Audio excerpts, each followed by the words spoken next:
يا أيها الإنسان ما غرك بربك الكريم. قال صلى الله عليه وسلم: إنكم سترون الله في الجنة كما ترون القمر ليلة البدر لا تضامون في رؤيته. يعني ما حد يزاحم، ها بشوف، لا ما في زحمة. تشوف الله في الجنة مثل ما تشوف القمر ليلة البدر.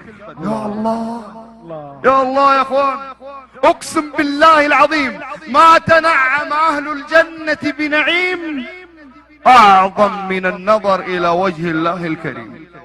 اللهم اجعلنا منهم. يا اخواني، الله عز وجل يقول: وجوه يومئذ ناظرة إلى ربها ناظرة. والله عز وجل يقول: للذين أحسنوا الحسنى وزيادة ولا يرهق وجوههم قتر ولا ذلة أولئك أصحاب الجنة هم فيها خالدون.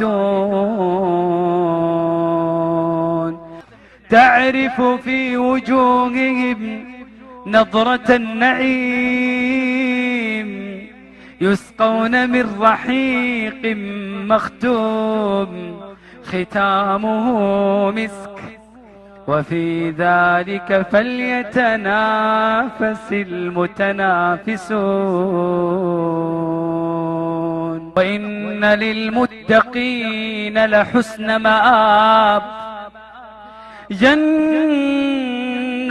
عدن مفتحة لهم الأبواب.